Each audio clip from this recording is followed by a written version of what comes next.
Hi guys, कैसे हैं आप लोग। सो गाइस, वीडियो में हम जेई के प्रीवियस ईयर क्वेश्चंस कर रहे हैं और ये जेई मेन अप्रैल 2023 में जो क्वेश्चंस आए थे उसके हैं हाइड्रोकार्बन चैप्टर के।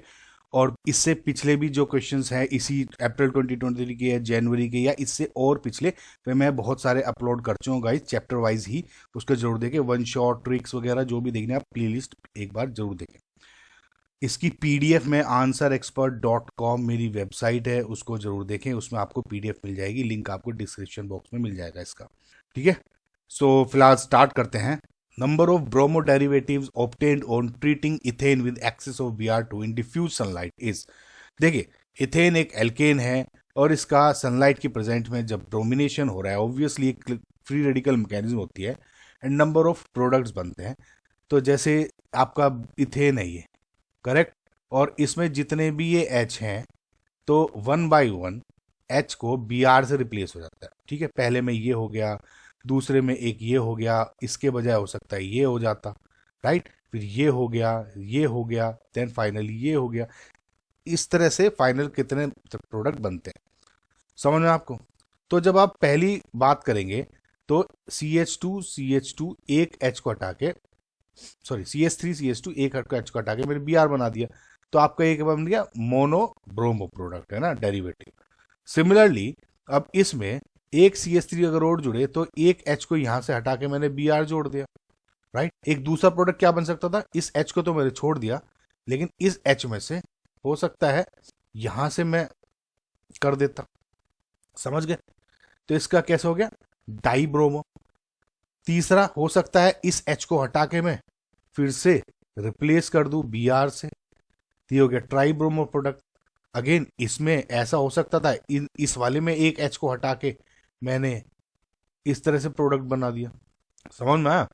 तो इस तरह से आपके mono bromo, tri bromo, tetra bromo, penta bromo और हेक्सा ब्रोमो जो फाइनल बनता है वो ये वाला बन जाएगा, जिसमें जितनी भी ये वैलेंसीज हैं ये सब की सब Br हैं, समझ में आया। तो इस तरह से आपको इसमें ड्रॉ करना है। तो जब आप फाइनल जब बनाओगे तो इस तरह से आपके बन जाएंगे। देखिए, ये मैंने डाइब्रोमो बता देते, हेक्सा ब्रोमो, ये वाला, ये वाला और ये वाला आप खुद ट्राई करके देखें एक बार। फिर से सेम है, एक एच को हटाना, एक Br को लगाना है, समझ में आया। तो कितने प्रोडक्ट बन जाएंगे इसके, 1 2 3 4 5 6 7 8 एंड 9। सो टोटल 9 इसके आपके ब्रोमो डेरिवेटिव्स बनेंगे। That is the final answer. I hope guys आपको समझ में आएगा। नेक्स्ट क्वेश्चन देखते हैं।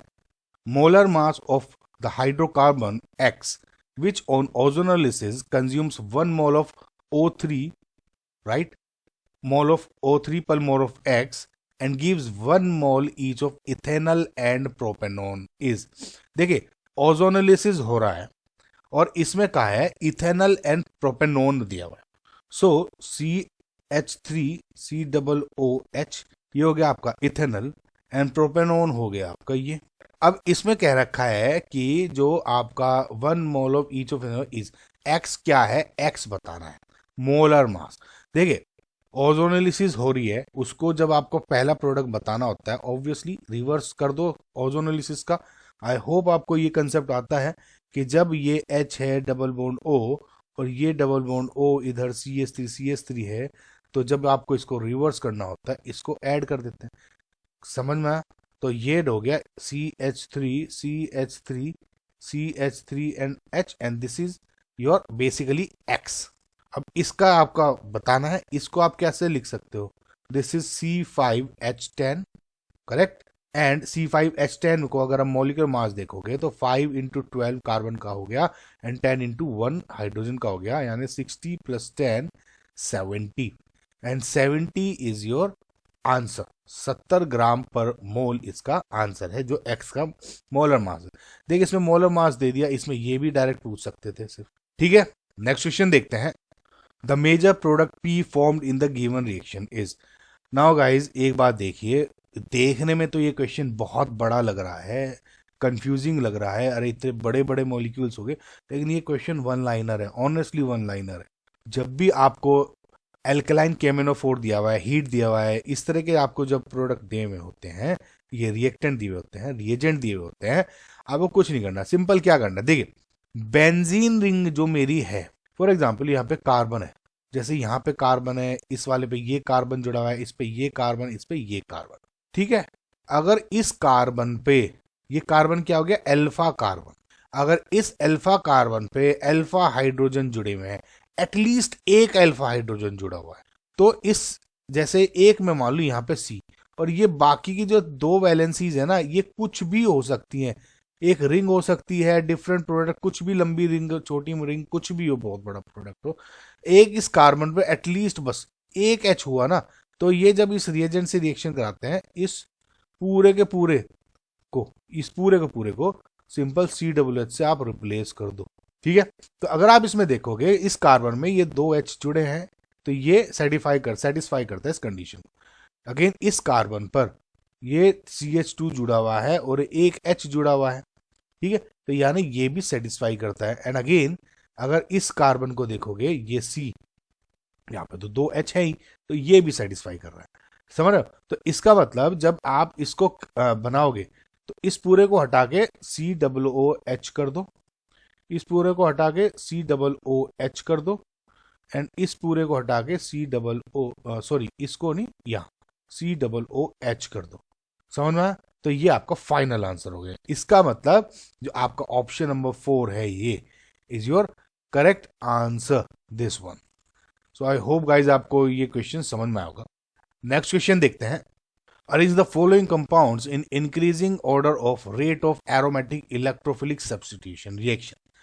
देखिए, इलेक्ट्रोफिलिक एरोमेटिक सब्स्टिट्यूशन या एरोमेटिक इलेक्ट्रोफिलिक सब्स्टिट्यूशन रिएक्शन क्या होती है, जिसमें आप किसी एरोमेटिक कंपाउंड पे, जो अपना जैसे बेंजीन है, इस पे एक इलेक्ट्रोफाइल ऐड कर देते हैं। इलेक्ट्रोफाइल ऐड क्या होता है, जिसपे इलेक्ट्रॉन डेंसिटी कम होती है, समझ, चाहे वो डेल पॉजिटिव हो, ये पूरा आपका पॉजिटिव चार्ज हो, या जैसे लुईस एसिड्स हैं, इस टाइप के कंपाउंड जिसमें इलेक्ट्रॉन डेफिशिएंसी होती है, वो जब आप रिएक्शन करते हो तो डायरेक्ट अपना इसमें, जैसे आपको एक इजी समझाने के लिए, जैसे इस पे एक H जुड़ा हुआ है, तो सिंपल क्या होता है, इस H को निकालो और इस E को फिट कर दो, ये आपकी इलेक्ट्रोफिलिक एरोमेटिक सब्स्टिट्यूशन रिएक्शन होगी।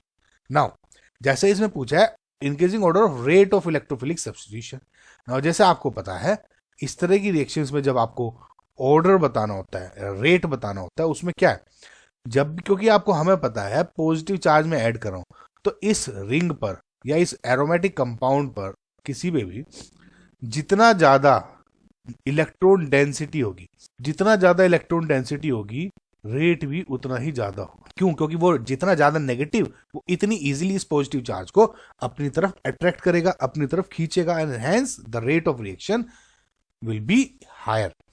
ओके, नाउ अब इन कंपाउंड्स को जो दिए हुए हैं, इनको अगर आप 1 बाय 1 देखते हैं और इसमें आपको ऑर्डर समझ में आएगा। तो सबसे पहले, क्योंकि मैंने कहा बेंजीन रिंग ये हो गई आपकी इसे, अब इस कार्बन पे देखिए, ये एक कार्बन जुड़ा हुआ है, उस OH को तो आप देखने की जरूरत नहीं है, OH काफी दूर है अभी, इसको अभी फिलहाल अभी कंसिडर नहीं करते, जस्ट इन केस तब कंसिडर करेंगे कि जब हमारा सिर्फ इन कार्बन से ही क्वेश्चन सोल्व ना हो रहा, समझ में आया। अब ए ऑप्शन में अगर आप देखो, तो इसमें जो एक कार्बन है, ये कार्बन सिर्फ और सिर्फ +H इफेक्ट कर रहा है, हाइपर कंजुगेशन, थोड़ा बहुत +I बोल दो, सो +H हो गया, 2+H।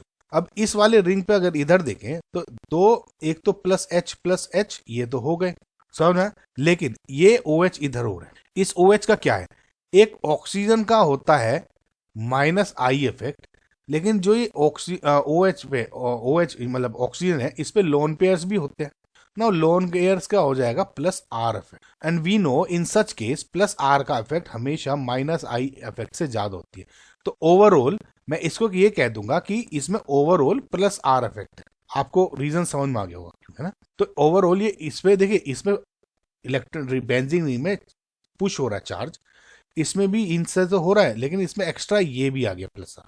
अब अगर इसको देखते हो, इस पे एक तो ये +H हो गया, लेकिन इस पे ये डेल पॉजिटिव चार्ज की होने की वजह से ये इलेक्ट्रॉन अपनी तरफ खींचेगा, यानी -R। समझ में आपको। नाउ अगेन इसमें देखो, इसमें जो लोन पेयर है, इसकी वजह से, क्योंकि कॉन्जुगेशन में होना चाहिए गाइस, ये जरूर देखें, है ना, कॉन्जुगेशन में, इसमें भी कॉन्जुगेशन में थे, तो +R हो गया, एंड अगेन -I का इफेक्ट मैंने आपको बता ही दिया था कि +R का -I से ज्यादा होता है, इसलिए +R ओवरऑल +R बोल देते हैं हम, ठीक है। और इसमें भी +R हो गया। अब आपको समझ में आ गया गाइस, देखिए इसमें 2 प्लस आर है तो डी तो सबसे ज्यादा होगा। इसमें 1 प्लस आर है एंड 2 ओ एच है, यानी ये बी हो जाएगा। अब इसमें और इसमें देखिए, इसमें तो ओवरऑल इलेक्ट्रॉन खींच रहा है, इसमें कम से कम कुछ तो कर रहा है, चाहे कुछ भी ना कर रहा हो, बहुत ही कम कर रहा हो, कम से कम कुछ तो कर रहा है, खींच तो नहीं रहा है इसकी तरह, यानी ए हो जाएगा, फिर सी हो जाएगा। आई होप गाइज आपको ये समझ में आएगा इस तरह से जिसकी क्वेश्चंस को इनको कैसे सोल्व किया जाता है। सो इसमें आपका जो करेक्ट ऑर्डर हो क्या हो गया, इंक्रीजिंग ऑर्डर पूछा है, डिक्रीजिंग लिख दिया मैंने, इंक्रीजिंग क्या हो जाएगा, C then A then B and D, यानी option number 3 is your correct answer. Next question देखते हैं। गिवन बिलो आर 2 स्टेटमेंट्स, और असर्शन रीजन का हो गया आपको, असर्शन और रीजन किसमें, बेस्ड ऑन दिस स्टेटमेंट्स आपको ये बताना। देखिए पहला असर्शन जो इन्होंने, आई मीन असर्शन ए जो है वो क्या है कि ये compound can be subjected to Wolff Kishner reduction to give this. Now इस क्वेश्चन को समझने के लिए आपको सबसे पहले ये पता होना चाहिए कि जब मैं वोल्फ-किर्चनर की बात करता हूं तो मतलब क्या है। देखिए वोल्फ-किर्चनर रिएक्शन, फॉर एग्जाम्पल मैं यही अगर मैं कंपाउंड ले लूं, बस इसमें मैं Cl हटा देता हूं फिलहाल, ठीक है, Cl हटा दिया, सिंपल अभी मैंने ले लिया, ये ले लो, ये ले लो, कुछ भी। जब मैं इसमें आपका वोल्फ-किर्चनर रिएक्शन होती है, जैसे NH2 किसी बेस की प्रेजेंस में, KOH हो गया इसमें, जब इस तरह से आप रिएक्शन करते हो इनकी, तो क्या हो जाएगा, ये जो O है ये कट के हटा दो इसको, और दो ये जो देखिए ये डबल बॉन्ड O है, मैंने O हटा दिया और 2 H जोड़ दो, समझ में आया कैसे, ठीक है। तो यानी ये हो गया, तो ये 2 H जोड़ दिए, डबल बॉन्ड को तोड़ो 2 H जोड़ दो, ऐसे इसमें डबल बॉन्ड को तोड़ो और 2 H जोड़ दो। तो आप इस पे कार्बोनिल कंपाउंड से डायरेक्ट आपने जो ये एल्केन टाइप का कंपाउंड है इसमें कन्वर्ट कर दिया, वोल्फ-किर्चनर रिएक्शन ही होती है वो। अगर मैं इसमें एक Cl ऐड कर दूं, इसमें क्या कोई मेजर डिफरेंस आ जाएगा इसमें? अब इसमें यही पूछा है, क्या मेरा जो प्रोडक्ट है वो ये होगा या नहीं होगा। देखिए पहली बात तो ये है कि ये जो इसमें देखिए एक बहुत इंपॉर्टेंट कंसेप्ट है बेसिकली, इसमें आपको ज्यादा डीप जाने की जरूरत नहीं है, लेकिन आप उसको एक समझ लें। ये सेम टू सेम क्वेश्चन आपके जनवरी के अटेम्प्ट में भी आया था और उससे पहले भी आ चुके हैं, ठीक है। अब इसमें क्या होता है कि वोल्फ-किर्चनर रिएक्शन है अगर, तो उसमें क्या है कि अगर कोई बेस सेंसिटिव ग्रुप जुड़ा हुआ है, जैसे आपके कोई हेलो, जैसे Cl हो गया, फ्लोरीन, क्लोरीन, ब्रोमीन, आयोडीन हो गया, या कोई बल्कि लीविंग ग्रुप हो गया, बल्कि लीविंग ग्रुप, SH2 प्लस हो गया, आपका NH2 प्लस हो गया, इस टाइप के जब होते हैं तो इसमें वोल्फ-किर्चनर रिएक्शन नहीं होती। लेकिन अगर इसमें नहीं होती तो इसमें प्रोडक्ट क्या बनता है, देखिए सिंपल आपको बता रहा हूँ, ज्यादा इसमें आपको वैसे डीप जाने की जरूरत नहीं है। प्रोडक्ट जब आपको बताना है तो सिंपल ऐसा प्रोडक्ट बन जाएगा। देखिए आपका ये दिया हुआ है, ठीक है, तो इसमें आपका ये नहीं हटेगा, ये मतलब ये बॉन्ड टूट के 2 H नहीं जुड़ते। इनफैक्ट क्या बन जाता है जब इसमें आपके सेम NH2 और KOH में करते हो, ये जो Cl है, देखिए ये 1 2 एंड 3, सिंपल आप इसको यहां से आते हुए ये बॉन्ड तोड़ो, एक तरह से यहां से आ रहा हूं और ये बॉन्ड को करके यहां गिरा दिया, समझ, ये बन गया इस तरह से, समझ रहे। O हटाओ, O से बेस सेंसिटिव ग्रुप की तरफ आओ, जो डायरेक्शन है उस वाले दूसरे इसको इधर गिरा दो, एक ट्रिक मान लो एक थोड़ी सी, है ना, समझ में आया। सिमिलरली जैसे अगर मैं ये वाला कंपाउंड आपको दूं, ठीक है, और इसका मैं कहूं वोल्फ-किर्चनर करो, वोल्फ-किर्चनर के रिएजेंट्स करो, बेसिकली वोल्फ-किर्चनर मत करो, तो इसमें क्या होगा, देखिए O से मैं Cl की तरफ आ रहा हूं यहाँ, तो ये क्या हो जाएगा, बॉन्ड यहाँ गिरा दो, ठीक है, इस तरह से कंपाउंड बन जाएगा। ओके गाइज, सो अगर इसको देखें तो पहला assertion can be subject to Wolff Kishner reaction to give this is incorrect. Reason क्या है, Wolff Kishner reduction is used to convert this to this, ये H जुड़ गया ना यहाँ, ये तो दिस इज करेक्ट, ये तो आपको समझा ही चुका हूं। तो इसका मतलब क्या है, जो ऑप्शन 3 यानी A is false but R is true, this is your correct answer. समझ में आया गाइज, दिस ये जो चीज है ना, इसको गाइज बस ऐसे ही पूछते हैं और ज्यादा आपको प्रोडक्ट बनाना भी नहीं पूछेंगे ज्यादातर, ठीक है। सो नेक्स्ट क्वेश्चन देखते हैं। देखिए 2 हेक्सीन का ओजोनोलिसिस कर रहे हैं और प्रोडक्ट पूछा है। नाउ गाइज एक बात नोट करिए, ओजोनोलिसिस के क्वेश्चंस में बहुत बार बच्चे इसलिए कंफ्यूज हो जाते हैं कि उनको नहीं आइडिया हो पाता कि ये रिडक्टिव ओजोनोलिसिस करना है, ऑक्सीडेटिव ओजोनोलिसिस करना है। देखिए रिडक्टिव ओजोनोलिसिस में जब आपका ओजोनोलिसिस होता है, डबल बॉन्ड ब्रेक होता है, तो वो एल्डिहाइड या आपका जो कीटोन जो भी बनते हैं वहां पे रुक जाती है। लेकिन ऑक्सीडेटिव में क्या होता है, जब भी कोई एल्डिहाइड बनेगा उस पे जो उस कार्बन पे, जैसे ये C O ये है और CH3 और ये एक H है सपोज, तो जैसे ये कार्बन पे कोई भी अगर H मिला आपको, ये ऑक्सीडाइज हो जाता है फर्दर OH में। तो बस ये एक एक्स्ट्रा स्टेप आ जाता है ऑक्सीडेटिव में, ठीक है। लेकिन अब पहचाने कैसे, देखिए सिंपल तरीका है, आपको रिएजेंट्स देखने हैं। मैक्सिमम टाइम आपको ऑक्सीडेटिव ही पूछा जाता है, लेकिन जस्ट इन केस अगर आपको ऑप्शंस में रिडक्टिव के भी ऑप्शंस दिए हुए हैं और ऑक्सीडेटिव के भी दिए हुए हैं, तो आपको ये चीज लगानी है। देखिए ओजोनोलिसिस जैसे मैंने बताया कि रिडक्टिव एंड ऑक्सीडेटिव दो तरह की हो गई। अब रिएजेंट्स में एक डिफरेंस क्या है, देखिए पहला तो ऑब्वियसली ओजोन, जो आपको देख के समझ में आ जाना चाहिए। दूसरा जो होता है उसमें अंतर आ जाता है, ऑक्सीडेटिव में तो सिर्फ H2O दिखेगा आपको, जो कि इसमें है। लेकिन रिडक्टिव में क्या होगा, या तो आपको जिंक दे देंगे या फिर डाइमिथाइल सल्फाइड दे देंगे, ज्यादातर यही देते हैं H2O के साथ में। अगर ये है तो आप 100% श्योर है कि रिडक्टिव है, अदरवाइज ऑक्सीडेटिव मान के चले। तो फिलहाल ये हो गया आपका ऑक्सीडेटिव ओजोनोलिसिस। अब 2 हेक्सीन दिया हुआ है, 2 हेक्सीन का फॉर्मूला अगर आप लिखेंगे तो ये हो गया 1 2 3 4 5 6, 2 पे आ गया इन, यानी 2 हेक्सीन। ओजोनोलिसिस कर दो, ओजोनोलिसिस में आपको पता है ये बॉन्ड आपका ब्रेक हो गया, इस बॉन्ड को ब्रेक करके आपके O जोड़ दो दोनों साइड, यानी ये डबल बॉन्ड O हो गया एंड ये डबल बॉन्ड O हो गया। लेकिन अब यहाँ पे भी एक H है ऑब्वियसली और इधर भी H है। भाई जब ये बनाते हो इसको ऐसे लिखो ना आप, CH3 एंड ये हो गया C, समझ लो, और ये अपना आपका CH2 CH3 CH2, इस तरह का हो गया। तो मैंने क्या कहा, जो एक H बच गए इसको ऑक्सीडाइज करके आप कन्वर्ट कर दो OH में दोनों साइड, यानी ये एल्डिहाइड्स में नहीं बल्कि कार्बोक्सिलिक एसिड्स में कन्वर्ट हो जाते हैं फाइन। तो इसका मतलब ये क्या हो गया, CH3 COOH एसिटिक एसिड, ठीक है, और ये क्या हो गया 1 ब्यूटेनोइक एसिड। समझ में, इथेनोइक एसिड या acetic acid and butanoic acid, यानी option number 4 is your correct answer. I hope आपको गाइस ये जो कंसेप्ट है मैंने समझा पाया होगा। नेक्स्ट क्वेश्चन देखते हैं, in the following reaction x is, देखिए ये हेक्सेन दिया हुआ है basically CH3 CH2 CH2 CH2 CH2 and CH3। अब इसकी रिएक्शन करा दी इसके साथ और एक्स पूछा हुआ है। देखिए बेसिकली रिएक्शन है आइसोमराइजेशन ऑफ एल्केन्स की। बस ये कंसेप्ट आपको इतना पता होना चाहिए कि आइसोमराइजेशन ऑफ एल्केन क्या है, कि जब भी मैं एनहाइड्रस AlCl3 के साथ हीट करता हूं, जब मैं किसी एल्केन को हीट करता हूं in the presence of anhydrous AlCl3 and HCl gas, तो जो मेरे एल्केन है वो ब्रांच्ड चेन एल्केन्स में आइसोमराइज हो जाते हैं। समझ में आपको, तो अगर आप इसको देखोगे हेक्सेन को, तो ये कैसे कन्वर्ट हो जाएगा, देखिए एक मैं H नहीं जोड़ रहा हूं, आप H खुद जोड़ लेने, तो मैं बस आपको C बता रहा हूं।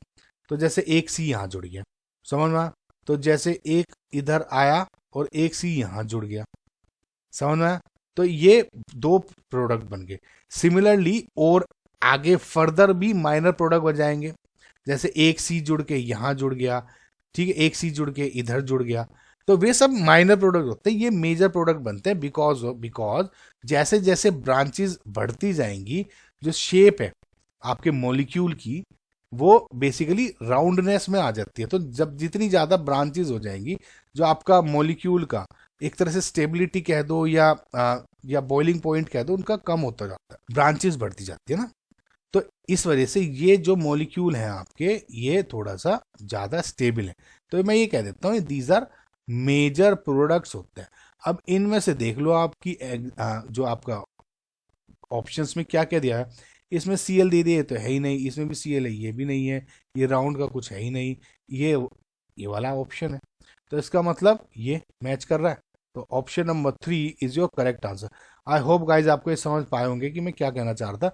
सिंपल कंसेप्ट है, एल्केन को जब आप एनालिसिस में करोगे मेजर प्रोडक्ट बनेंगे, और ये हेक्सेन का ही एक क्वेश्चन ज़्यादातर पूछा जाता है गाइस, इसके अलावा बहुत कम पूछे जाते हैं। ठीक है, बुक्स में भी देखोगे आप तो बहुत सारे इसके हेक्सेन के एग्जाम्पल्स दिए हुए रहते हैं। ठीक है, तो टू मिथाइल पेंटेन आपका जो ये है वो करेक्ट आंसर हो गया। नेक्स्ट क्वेश्चन देखते हैं। The product formed in the following multi step reaction is. Now multi step reaction आपको पता ही है कि डिफरेंट डिफरेंट प्रोडक्ट्स दे देते हैं, या तो वे रिएजेंट्स का पता होना चाहिए, सोलवेंट्स का पता होना चाहिए, या आपकी कोई नेम रिएक्शन आ रही है उसका पता होना चाहिए। नाउ अगर आप इसको देखते हैं CH3CH डबल बॉन्ड CH2, ये वाले फर्स्ट और सेकंड है basically hydroboration oxidation name reaction. Hydroboration oxidation reaction में क्या होता है, जैसे ये जो डबल बॉन्ड है इसमें जो लेस स्टेबल हाइड्रोजन होता है, या समझ रहे हो ना आप, जैसे एंटी मार्कोनिकोव जो पोजीशन होती है उस पे H को हटा के OH जोड़ देते हैं, पता आपको ये? तो इसका मतलब हाइड्रोबोरेशन ऑक्सीडेशन रिएक्शन में ये CH3CH ये डबल बॉन्ड तोड़ा, एक पे H जोड़ दिया और एक पे OH जोड़ दिया, बन गया प्रोडक्ट आपका। अब इसके बाद में PCC के साथ रिएक्शन करें तो पिरिडीनियम क्लोरोक्रोमेट बेसिकली एक ऑक्सीडाइजिंग एजेंट होता है, फिनोइड ना। जो PCC है, जो 1 डिग्री एल्कोहल्स हैं उनको कन्वर्ट कर देता है आपके एल्डिहाइड्स में। वन ऑक्सीडाइजिंग एजेंट है। देखिए PCC पे जो ये क्रोमियम बेस्ड जितने भी ऑक्सीडाइजिंग एजेंट्स हैं, ये मैंने इस पे एक बहुत बढ़िया वीडियो बनाई हुई है, आप जरूर देखना गाइस। उसमें जितने भी क्रोमियम बेस्ड ऑक्सीडाइजिंग एजेंट्स हैं ना, उसको मैंने सबको डिस्कस किया हुआ है, चाहे वो जोनस रिएजेंट्स है, PCC हो गया, ठीक है, H2CrO4 हो गया, मतलब जितने भी आपको सोच सकते हो सबको मैंने बढ़िया तरह समझाया हुआ, उसको आप जरूर देखें। तो फिलहाल PCC 1 डिग्री अल्कोहल को एल्डिहाइड्स में कन्वर्ट करता है। तो बस सिंपल आपको पता है इसमें क्या लिखना है कि CH3 ये तो CH2 है, अब CH2OH है, इसको बस डबल बॉन्ड OH इसमें कन्वर्ट कर दिया। समझ में आपको? नाउ CH3MgBr, CH3MgB क्या क्या है, ग्रिग्नार्ड रिएजेंट। इसमें एक्टिव स्पीसी क्या है आपकी CH3 नेगेटिव, जो अटैक करेगी, CH3 नेगेटिव अटैक करेगी इस पे, ये फिर से रिड्यूस हो जाएगा अगेन, ठीक है, आपकी रिएक्शन में, और ये क्या कन्वर्ट हो जाएगा, CH3 CH2 CO नेगेटिव हो जाएगा, H यहाँ CH3 लिख दिया, अगेन वर्कअप से वाटर हो जाएगा और OH जुड़ जाएगा। समझ? तो आपको जो फाइनल आंसर क्या हो गया, CH3 CH2 COH and CH3 या CH। समझ में आया गाइस? यानी जो आपका ऑप्शन नंबर 1 है इज योर करेक्ट आंसर। इस बार अप्रैल में जो क्वेश्चन आए थे हाइड्रोकार्बन्स में वो काफी इजी क्वेश्चंस थे गाइस, जैसे भी आपने अपने इसमें देख लिया। एक बार जरूर वीडियो को दोबारा से देखिएगा, अगर क्वेश्चन को आपको थोड़ा सा डाउट है या कुछ अगर डाउट भी है तो मुझसे भी जरूर पूछ लेना कमेंट सेक्शन में। ओके, और जो मैंने आपको बताया गाइज, आंसर एक्सपर्ट नाम का मेरा जो चैनल है यूट्यूब पे, उस पे मैं क्वेश्चंस डालता रहता हूँ। अगेन आंसर एक्सपर्ट .com मेरी वेबसाइट है, उस पर PDF है, मॉक टेस्ट्स हैं और बहुत सारा मटेरियल है। आपको सोल क्वेश्चन आंसर्स भी देखने, कोई दूसरे क्वेश्चंस को सर्च करिए, इजीली आपको मिल जाएगा। ठीक है, सो आई होप गाइज ये वीडियो आपको हेल्प करी होगी। प्लीज सब्सक्राइब गाइज, लाइक करें, शेयर करें। Thank you, bye.